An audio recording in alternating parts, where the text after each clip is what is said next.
The differences between myomectomy surgery and hysterectomy surgery. Myomectomy and hysterectomy both are surgical procedure to treat the gynecological disorder based on the medical condition of patients. Both the procedures have different implications and advantages, which can be differentiated with respect to procedure, indications, fibroid reoccurrence, usual patient type, complications and effect on menopause.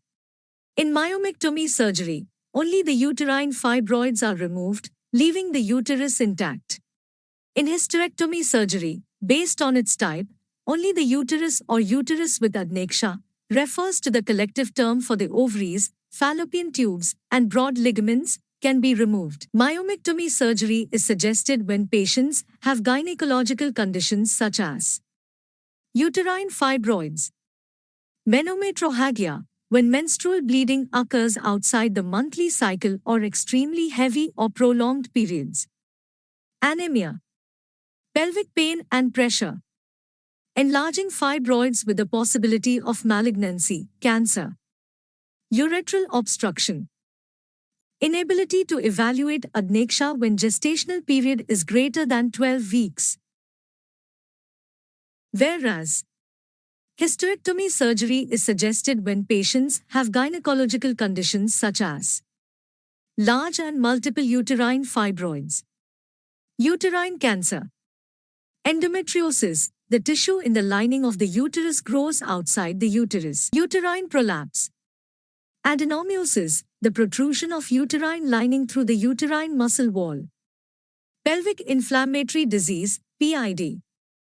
There is chance for the reoccurrence of fibroids after myomectomy surgery. It doesn't ensure the complete solution of uterine fibroid treatment. Whereas, hysterectomy provides the complete solution for uterine fibroids. Myomectomy surgery is suggested to the nulliparous patients, refers to a female of reproductive age who has never had a live delivery, those who wish to preserve uterus for future pregnancy. Whereas, usually hysterectomy surgery is suggested to patients, those who are having children and are close to menopause, refer as the time that marks the end of female menstrual cycles. Unlike other surgical procedure, myomectomy and hysterectomy are associated with different complications, but the extent of complication depends on the methods of surgical procedure, open, laparoscopic, and robotic, chosen to perform. Some of the common complications of myomectomy surgery are surgical wound infection, thromboembolism. Intraoperative blood loss depends on the size and location of uterine fibroids. Very few or almost nil intraoperative visceral injuries. High incidence of fever occurring in the first 48 hours postoperatively. Some of the common complications of hysterectomy surgery are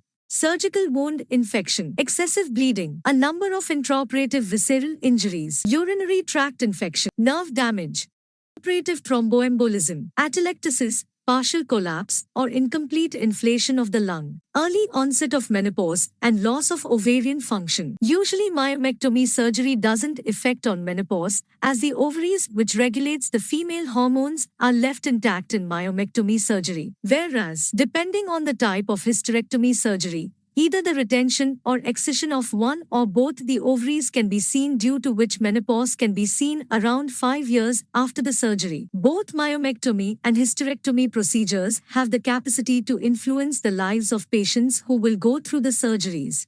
Both have their own merits and demerits. Our highly experienced gynecological surgeons, having expertise in laparoscopic and robotic surgeries, describe all the important details to the patient and her caregivers before she can sign the informed consent form for the surgery.